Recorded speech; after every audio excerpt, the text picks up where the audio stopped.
নমস্কার বন্ধুরা। আজ ইন্ডিয়ান স্টক মার্কেটে যা ঘটলো সেটা দেখে লাখ লাখ রিটেল ইনভেস্টাররা ভয় পেয়ে গিয়েছে। নিফটি, সেন্সেক্স, ব্যাঙ্ক নিফটি একসাথে কেন এত ডাউন গেল? এটা কি শুধু কারেকশান, নাকি সামনে বড় ক্র্যাশ আসতে চলেছে? তা নিয়েই আমরা আজকে আলোচনা করব। এই ভিডিওটি আপনারা দেখবেন হঠাৎ কেন মার্কেট ডাউনে গেল, না ওয়েট করবেন, আর আগামী সপ্তাহে মার্কেট কোন দিকে যেতে পারে। ভিডিওটি শেষ পর্যন্ত দেখুন, কারণ আমি শেষে বলবো স্মার্ট মানি এখন কোথায় ইনভেস্ট করছে। চলুন, আজ যা হলো তার প্রধান তিনটি কারণ আমরা যদি দেখি। প্রথমত হচ্ছে এফআইআই সেলিং। ফরেন ইনভেস্টাররা হঠাৎ সাডেনলি ম্যাসিভ সেলিং করতে শুরু করে, যার ফলে ফরেন ইনভেস্টাররা টাকা তোলার জন্য হিউজ প্রেসার তৈরি হয়, যার জন্য মার্কেট কারেকশান হয়। 2 নম্বর কারণ হচ্ছে USA pressure. USA interest rate high থাকার কারণে ডলার স্ট্রং হচ্ছে, যার কারণে ফরেন ইনভেস্টাররা ইমার্জিং মার্কেট থেকে টাকা তুলে ইউএসএ মার্কেটে শিফট হচ্ছে। মানে আমাদের ইন্ডিয়ান মার্কেট হচ্ছে ইমার্জিং মার্কেট, গ্রোয়িং মার্কেট ছিল, সেখান থেকে টাকা তুলে ইনভেস্টাররা, যারা স্মার্ট মানি, তারা ইউএসএতে শিফট হচ্ছে।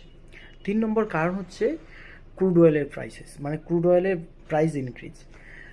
মিডল ইস্টে ইউএসএ ইরানের সঙ্গে যুদ্ধ করছিল, এখন ওমানকে ধমকি দিয়েছে, যার ফলে মিডল ইস্টে টেনশনের কারণে ক্রুড অয়েলের প্রাইস বাড়তে পারে, যার জন্য ইন্ডিয়ান অয়েলের উপর ইম্প্যাক্ট পড়ছে এবং আগামী দিনে আরও পড়তে পারে, যার জন্য মার্কেট নেগেটিভ দিকে রিয়াকশান দিয়েছে।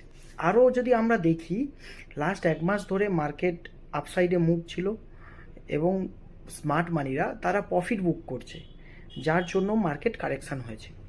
এই 5টা কারণ রয়েছে এবং ইন্টারন্যাশনাল কিছু রিজন রয়েছে। যেমন ইন্টারন্যাশনাল নিউজ যদি আমরা দেখি, যেখানে দেখতে পাবো যে আমাদের চায়নার ইকোনমি স্লোডাউন হচ্ছে, যার কারণে এশিয়ান মার্কেটের উপর প্রভাব পড়ছে, এবং ইউএসএ ফেডারেল রিজার্ভ এখনও ইন্টারেস্ট রেট কমানোর কোনো সিগন্যাল দেয়নি, যার জন্য গ্লোবাল মার্কেটে এখনও প্রেসার সৃষ্টি হচ্ছে। এগুলো ইন্টারন্যাশনাল রয়েছে, মিডল ইস্ট তো বললাম, এবং গ্লোবাল টেনশন রয়েছে, যে এখন ওই যুদ্ধের কথা বললাম যেটা। এইসব কারণে মার্কেট ডাউন যাওয়ার সম্ভাবনা, মানে হঠাৎ ডাউন হয়েছে, যার কারণে ইন্ডিয়ান মার্কেটে অনেক